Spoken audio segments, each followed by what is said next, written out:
안녕하세요. 전상일 기자입니다. 하나이글스 팬분들 축하드립니다.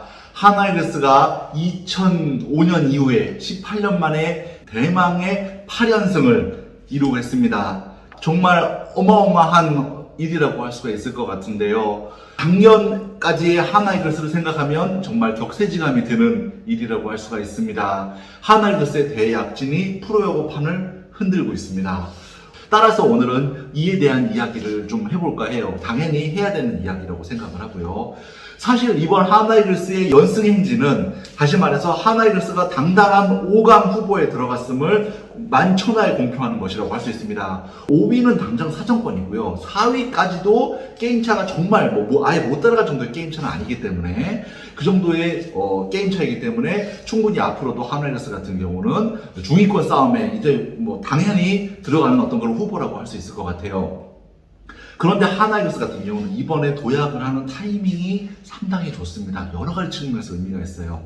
첫 번째 같은 경우는 물론 이제 여러 가지로 아직까지는 모든 게 드러나지 않고 향후에 드러날 수도 있겠지만 현재까지는 내년 시즌 최대어 고교야구 최대어 선수가 아직까지는 드러나고 있지 않습니다. 가장 좋은 선수를 최대어라고 하긴 하지만 우리가 흔히 말하는 최대어라고 하면 문동주, 김도영, 장현석, 신준석, 김서현 이런 급의 선수를 보통 최대어라고 하잖아요. 계약금을 최소 5억 원 이상을 받을 수가 있고 무조건 들어가자마자 1군 엔트에 들어갈 수가 있거나 아니면 160 이상을 뿌릴 수 있는 유니크한 재능이 있는 어떤 그런 선수를 최대어라고 일컫는데 아직까지는 투수 쪽에서 그런 선수가 나타나고 있지는 않습니다. 야수 쪽에서도 좋은 선수들이 많은데 김도영 선수 같은 어떤 그런 타격도 되고 수비도 잘하고 발도 빠르고 메이저리그의 어떤 주목을 받는 어떤 그런 선수는 아직까지는 보이질 않고 있어요. 따라서 그런 측면에서 봤을 때 잘하면 하나이글스가 마지막 최대어를 지명을 하고 그 다음에 들어가는 것이 아니냐라는 어떤 그런 이야기가 나오고 있어요. 그런 측면에서 봤을 때는 하나이글스가 물론 의도된 건 절대 아니죠. 하나이글스는 작년에도 정말 성적을 내기 위해서 최선을 다해 노력했습니다만 이것이 성적이 안 난 것이기 때문에 의도된 건 절대 아닙니다만 어쨌든 이런 측면에서는 분명히 행운이 있다는 것입니다. 두 번째 측면에서는 하나이글스가 올 시즌 가지고 있는 전체 1순위 지명권을 가지고 있는데 아시안게임 최초로 고교생 대표가 나왔다는 것입니다. 장현석 선수가 대표에 선발되었죠. 이 말은 뭐냐면 사실상 하나이글스 같은 경우는 대표 선수를 3명을 배출한 거하고 똑같은 거예요. 그것도 정말 아직까지 서비스 타임이 많이 남아있는 핵심 선수들이 3명을 지명을 받은 것이기 때문에 이것 또한 예기치 못한 행운이죠. 이건 아무도 예측하지 못한 거잖아요. 아무도 예측하지 못한 부분인데 이런 부분들이 어쨌든 우리 하나이글스의 도약과 맞물렸기 때문에 만약에 장현석 선수가 금메달을 획득을 하게 돼서 금메달 획득을 받고 만약에 하나이글스가 장현석 선수를 지명한다 치면 향후에 하나이글스가 갖게 되는 파괴력은 어마어마하다고 할 수 있습니다. 왜냐하면 아직까지 김세현 선수도 뜯어보지도 않았기 때문이죠. 문동주 선수는 이미 리그에서도 손꼽히는 3선발이니까 70이닝 던져가지고 3점대 중반의 방어율을 기록한 풀타임 선발이기 때문에 어느 정도 리그에서도 안정적인 3선발이라고 할 수가 있습니다.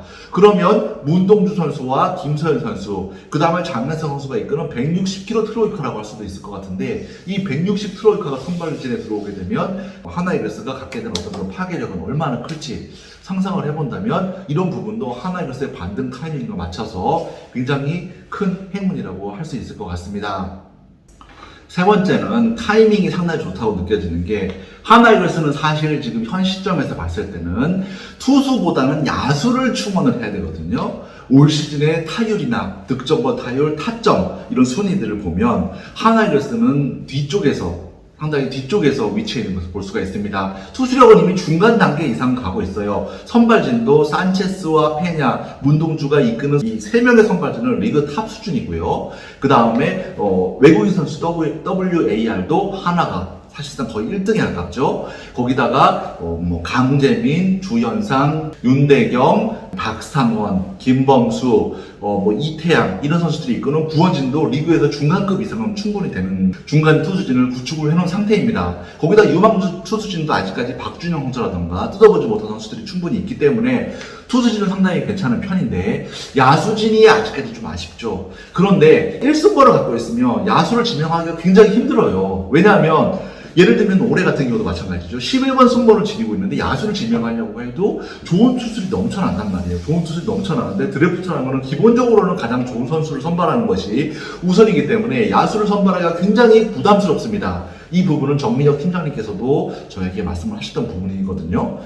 그런데 만약에 순번이 이제 중위권으로 올라가서 순번이 뭐 5번이든 6번이든 4번이든 이 정도 순번에 들어가게 되면 한나이글스 같은 경우는 충분히 야수를 지명을 할 수 있는 어떤 그런 플랜을 세울 수가 있는 것이죠.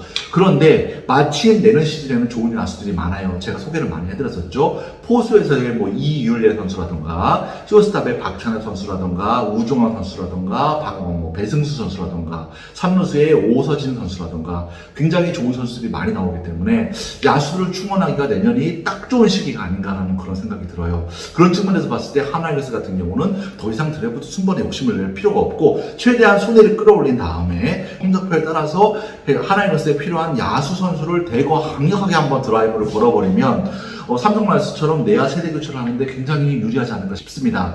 다른 팀들 같은 경우는 아직 투수 자원이 좀 부족하기 때문에 투수를 지명할 가능성이 높지만 한나이글스 같은 경우는 투수 자원을 상당히 많이 쌓아놨죠. 한 번쯤은 삼성 라이온즈가 3년 전에 했던 것처럼 한 7, 8명을 야수로 강력하게 딱 하고 지명을 해서 좀 승부를 걸어봐도 괜찮지 않을까라는 생각이 들어요. 그런 모험수를 한번 던져봐도 괜찮지 않을까라는 생각이 드는데 제가 봤을 때는 그 타이밍이 내년이 되지 않을까 싶습니다. 올 시즌에는 좋은 투수들이 많고 상대적으로 야수들이 좀 부족한 데다가 이 야수들이 문현비 선수라든가 이런 선수들과 비교했을 때 기량의 비교 우위를 갖는다고 보기 힘들기 때문에 올 시즌 같은 경우는 투수 쪽에 조금 더 힘을 주고 내년 시즌에 중위권으로 순위를 끌어올린 다음에 한 5번째 순번이든 4번째 순번에서 부담 없이 야수 쪽에 승부를 걸어봐도 괜찮은 타이밍이 되지 않을까, 여러 가지로 좋은 타이밍이지 않을까라는 생각이 드는 것도 그래서입니다. 마지막으로 한나이글스 같은 경우는 올 시즌에 중위권을 도약을 하면서 굉장히 어떻게 보면 미래를 담보하는 어떤 그런 싸움을 해나가고 있습니다. 저는 그런 부분이 굉장히 긍정적으로 보여요. 첫 번째, 한나이글스가 현재 김소현 선수를 가동을 하면서 현재 성적을 내고 있냐 하면 그게 아니죠. 김소현 선수는 현재 2군에서 육성을 하고 있는 중입니다.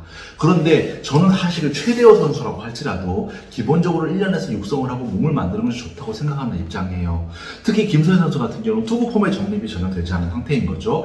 볼 때마다 투구 폼이 바뀌는 어떤 그런 몸을 지니고 있는 데다가 빠른 스피드와 팔스윙을 지니고 있는 선수이기 때문에 이걸 받쳐줄 수 있는 근력이 어느 정도 형성이 되지 않으면 팔꿈치 수술을 한번 했던 선수이기 때문에 다시 탈이 날 가능성이 있습니다. 따라서 그런 부분에서 봤을 때 작년에 문동주 선수 같은 경우도 퓨처스에 내려가고 나서 2, 3개월의 공백기를 갖고 올라와서 지금의 문동주의 가능성을 보였던 것이죠. 그런 측면에서 봤을 때 김소현 선수도 지금 현재 퓨처스에서 내려서 미래를 바라보고 있는 것은 너무나도 당연하고 너무나도 합리적인 선택이라고 할 수 있어요. 거기다가 또 한 명 한나이글스의 미래를 코너가고 있는 선수가 있죠. 물론 완전 루키는 아닙니다만 이도윤 선수. 제가 저는 이도윤 선수가 1군에 올라왔을 때를 기억을 해요. 그때 당시 잠실 LG전이었었거든요. 그때 당시에는 정말 타격은 전혀 기대를 할 수 없는 그런 선수였거든요. 그런데 현 상태에서는 벌써 주간 타율 3할을 치고 있는, 타율이 2할 4푼까지 올라왔어요. 2할 4푼까지 올라온 어떤 그런 선수로서, 그 다음에 수비하는 걸 지켜보니까 거의 데릭 지터 같은 수비를 하더라고요. 굉장히 자신감 있는 수비를 보여주면서 한나이글스의 유격수 라인업을 딱 자리를 잡고 있습니다. 거기다가 센터 라인 중에서 또 한 명 자리를 잡고 있는 선수가 있죠. 바로 팬 여러분들이 그렇게 좋아하시는 문현빈 선수. 하나의 차기 캡틴으로서도 더없이 잘 어울리는 선수이자 한나이글스의 향후 세컨과 그 다음에 센터 라인을 책임질 수 있는 그 선수가 쑥쑥 커나가고 있습니다. 야수 선수가 지금 이렇게 한 시즌 경험을 얻는다는 것은 굉장히 중요해요. 이 부분이 내년 시즌에 터지는데 밑거름이 될 수가 있는 부분들이기 때문이죠. 거기다 문현빈 선수 같은 경우는 공을 지켜보는 선구안이라던가 배트 스피드라던가 장타력이라던가 경기를 읽어나가는 BQ라던가 승부욕이라던가 이런 부분에서 경험치만 쌓이면 전혀 걱정할 것이 없습니다. 초등학교, 중학교, 고등학교 때도 항상 야구를 잘했던 선수이고 항상 야구를 잘하고 싶어하는 의욕이 있는 선수이고 거기다가 항상 좋은 워크에틱을 지니고 있는 선수이기 때문에 이 선수 같은 경우 올 시즌에 2할 2푼을 치든 3푼을 치든 4푼을 치든 아마 내년 시즌에 좋은 활약을 보여줄 것이라고 생각하기 때문이죠. 그런 측면에서 봤을 때 하나이글스가 올 시즌 반등을 하면서도 신인 선수들을 적극적으로 기용을 하면서 성적을 내고 있는 것은 굉장히 긍정적인 부분이라고 할 수가 있습니다. 여기 한 명이 더 있네요. 바로 한성주 선수도 있을 수 있습니다. 한성주 선수와 남지민 선수도 어쨌든 하나이글스에서는 무조건 키워나가야 되는 선수들입니다. 사선발로 한성주나 남지민 혹은 박준영 이 세 명 중에 한 명은 자리를 잡아줘야 된다고 생각을 해요. 이 세 명 중에 한 명이 자리를 잡아주는 것이 하나이글스에서는 가장 중요한 요소가 아닐까라고 저는 생각을 하고 있습니다. 그리고 그런 부분에 대해서도 최현호 감독님이 생각을 하고 현재 지금 준비를 하고 계신 것 같아요. 한성주 선수를 꾸준하게 사선발로 밀고 있는 것도 그런 부분이라고 할 수 있겠죠. 마지막으로 하나이글스 같은 경우는 현재 2025년 신구장 개장을 앞두고 있죠. 신구장 개장을 앞두고 있고 현재 어떻게 될지는 알 수가 없습니다만 신구장 개장을 앞두고 유현진 선수가 충분히 한국으로 돌아올 수도 있지 않겠느냐라는 그런 예상이 많이 나오고 있어요. 아무래도 7월달, 8월달에 복귀를 해서 어떤 모습을 보여줄지 모르겠습니다만 과거와 같은 대형 계약을 하기는 쉽지 않은 상황이고 또 몸 상태가 정상적일 때 하나이글스에 돌아와서 우승에 이바지를 하면 좋겠다는 그런 인터뷰도 나온 적이 있었죠. 따라서 신구장 개장과 동시에 하나이글스의 가장 큰 슈퍼스타인 유현진 선수가 돌아오기 전까지 하나이글스가 전력을 맞추기에는 지금 도약 시점이 딱 좋은 시점이라는 생각이 들기도 합니다. 그런 측면에서 봤을 때 이번 하나이글스의 도약은 여러 가지로 타이밍이 상당히 좋다는 생각이 들어요. 그동안 하나이글스 팬분들이 굉장히 걱정이 많으셨고 보살이라는 어떤 그런 이야기를 많이 들으셨잖아요. 걱정도 많으셨고 근심도 많으셨고 거기다가 리그의 수준을 봤을 때도 하나이글스가 지금처럼 3년 연속 최하위를 하는 것은 사실 리그 수준에서 좋은 것이 아니거든요. 이번 하나이글스가 도약을 하면서 프로야구 전체에 큰 활력소가 되는 것 같습니다. 그런 측면에서 이번 하나이글스의 어떤 중위권 도약은 이번 프로야구 판을 뜨겁게 달굴 수 있는 이슈가 될 것이고 관중들이 더 많이 들어올 수 있는 어떤 그런 이슈가 되지 않을까라는 생각이 들기도 합니다. 자, 오늘은 하나이글스의 8연승 관련된 이야기를 해봤습니다. 자, 앞으로도 이 프로야구 이슈에 대해서도 제가 프로야구를 취재를 또 많이 하는 기자다 보니까요. 프로야구의 이슈에 대해서도 간간이라도 이런 식으로 전달을 해드릴 수 있도록 팬 여러분들과 이야기를 할 수 있도록 노력을 하겠습니다. 자, 오늘 영상은 이만 줄이겠습니다. 감사합니다.